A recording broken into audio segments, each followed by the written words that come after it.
Welcome back to the deep dive. Today we are plunging into just a phenomenal stack of sources that takes us right across continents and through some major theaters of conflict. It's a really dense set of global intelligence, no doubt about it. Our sources today are pulling threads from the Black Sea all the way to Kiev and even down to Pretoria. And our mission, as always, is to extract the core insights here. We need to connect why a massive corruption scandal in a wartime capital matters to you just as much as an exploding tanker near a global choke point. Exactly. The running theme here is this intense pressure on legitimacy, on accountability. You see it everywhere. Everywhere. Ukraine has to prove it's serious about its anti-corruption agenda. Meanwhile, other global players are leaning on these gray zone tools, shadow fleets, mercenaries, to operate outside of any real accountability. Okay, so let's unpack this starting in Kyiv, where that scrutiny is, it's razor sharp right now. We saw a really significant political earthquake. The resignation of Andriy Yermak, President Zelenskyy's chief of staff. This is not just a cabinet shuffle. No, not at all. This is the removal of one of the most powerful unelected figures in the entire country, and is a direct result of pressure from Ukraine's own anti-corruption bodies. So Yermak's departure, it came right after these high-profile raids? Right. Raids by NEBU and SAP, the National Anti-Corruption Bureau, and the Specialized Prosecutor's Office.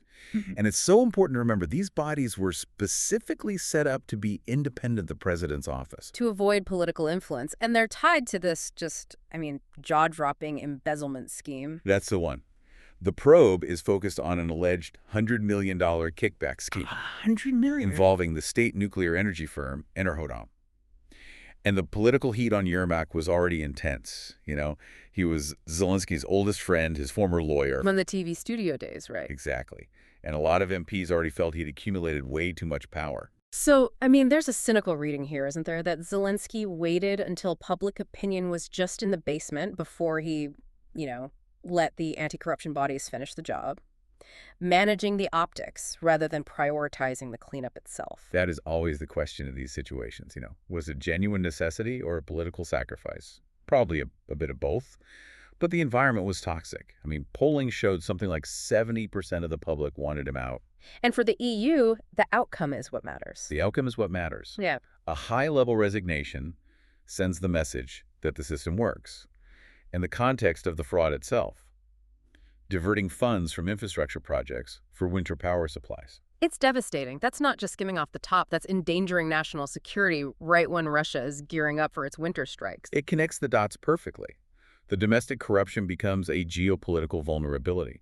So for the EU, seeing this resignation is, in a way, seeing Ukraine actively choosing its path toward European integration by proving its internal watchdogs have teeth. Okay, from an internal crisis, let's zoom out to how this conflict is extending its reach.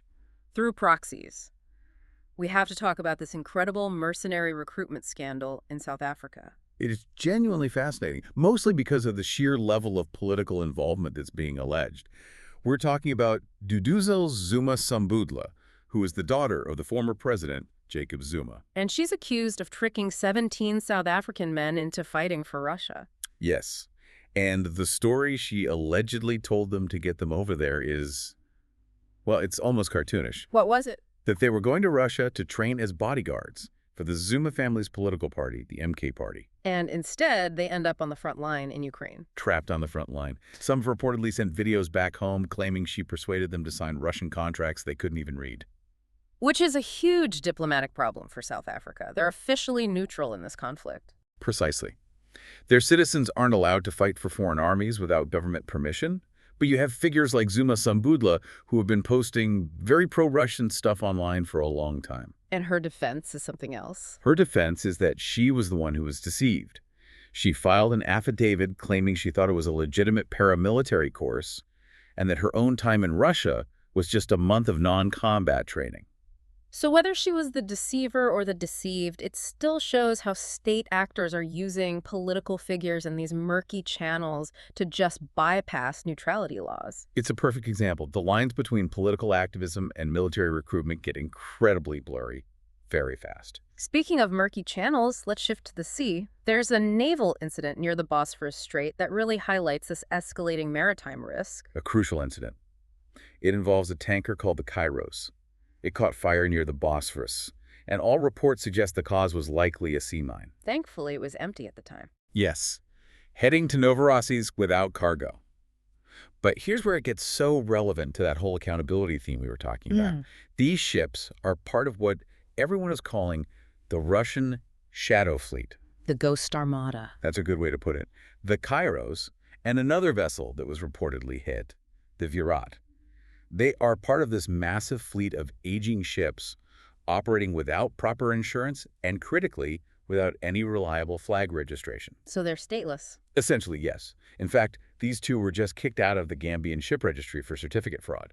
So they have no state. They are stateless vessels serving Russian interests. And an explosion involving one of them in one of the world's most critical choke points. I mean, the Bosphorus is the only way in or out of the Black Sea. It is a recipe for catastrophe. Yeah. An incident with a normal insured ship is bad enough. But with a shadow fleet vessel, you have massive environmental risk, economic risk. And the fact that another Russian tanker diverted to help the Kairos just confirms that tacit state connection. It's the conflict directly contaminating global trade routes. Okay, so from global trade and diplomacy, let's bring it back down to the ground. The operational dynamics, the attrition, it's just brutal.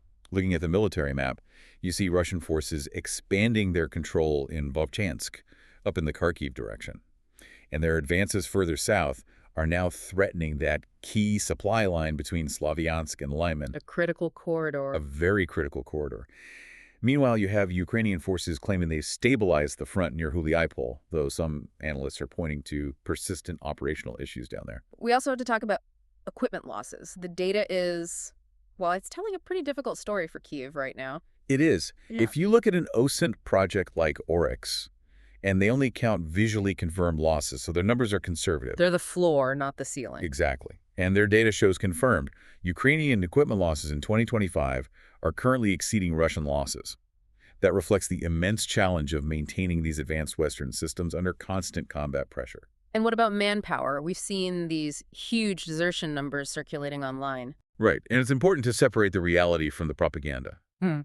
For Intelligence Insight, a really respected group, estimates the real number of Ukrainian deserters is somewhere around 150,000. Still a very high number that impacts mobilization. A huge number, but it's not the 300,000 figure that's often pushed by sources trying to undermine morale. It's about getting an accurate picture. And just quickly, before we move to the air war, there was a strange communication slip from Moscow. Yeah, a small but telling detail. Vladimir Putin claimed there was fighting in Komsomolsk. Analysts immediately pointed out this was almost certainly a mistake for the city of Konstantinovka, where there are actually these bitter street battles happening. It just shows that sometimes the high-level political grasp of the immediate geography can be a little shaky.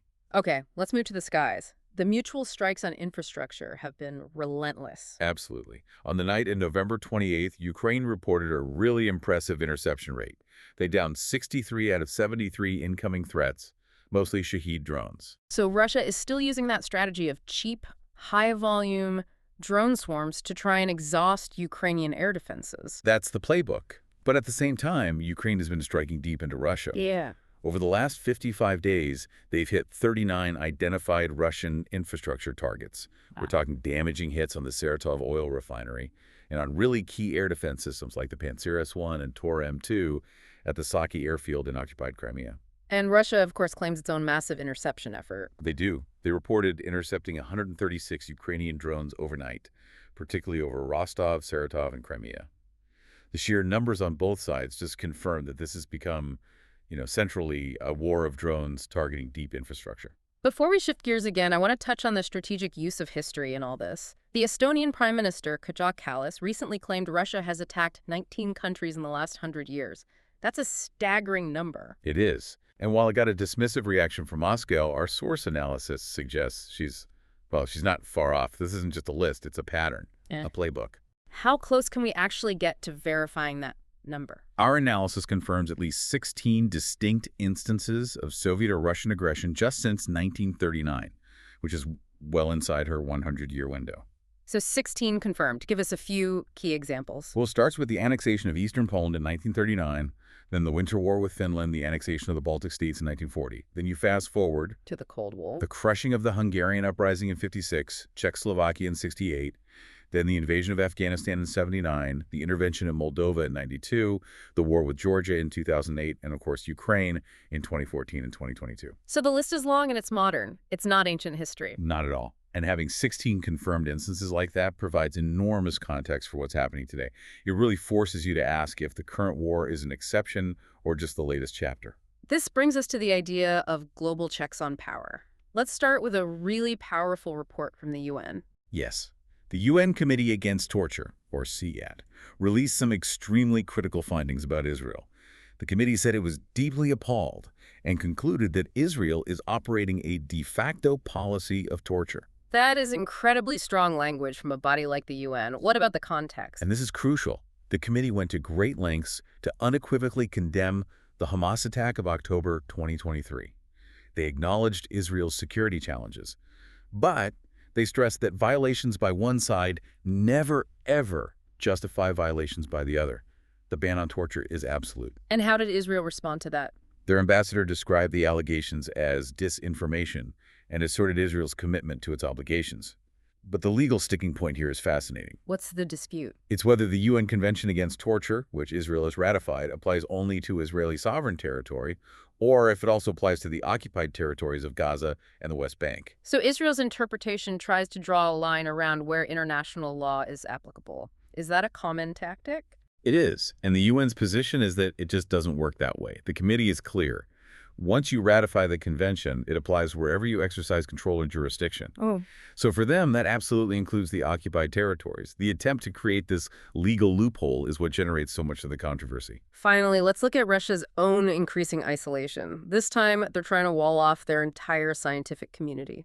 It's a major policy change from the FSB, the Federal Security Service. Starting in March 2026, Russian scientists will have to get FSB approval for almost any collaboration with foreigners or foreign-owned institutions. And the approval process is designed to be a deterrent, isn't it? The timeline is just insane. It is. The process is projected to take up to 70 days. 5 days to transfer data, 60 days for the FSK to review it, 5 more days for the decision. 70 days. It's not just a delay. It's intellectual suffocation dressed up as bureaucracy. How does that compare to, say, Western export controls and sensitive research? Well, they exist, but the scale and the timeline are totally different. In Germany, for example, checks on nationals from high-risk countries might take 1 or 2 weeks. Not 70 days. Not 70 days. That 70-day window is a deliberate hurdle.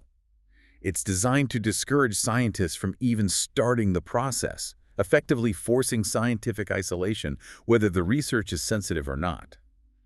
The message is clear. Collaboration is inherently suspicious. What a deep dive. We started with a political crisis in Ukraine, tracked mercenary recruitment out of South Africa, documented a mine explosion involving a stateless tanker, and finished with UN human rights reports and Russian scientific isolation. And the overarching theme, really, for you to take away is this dynamic between internal accountability and external impunity. You've got Ukraine trying to purge itself of graft to maintain its international standing. And on the other hand, powerful states are leaning more and more on these gray zone tools, stateless ships, proxy fighters, while using history to justify their actions. It leaves you with a difficult final thought, doesn't it? When you see these long-term historical claims, 16 attacks in 100 years, right next to immediate real-world proxy conflicts, you have to ask, what tools are actually left for international bodies to enforce neutrality and accountability, especially when powerful states can just operate through non-state actors or these historically disputed claims? Something for you to chew on until our next deep dive.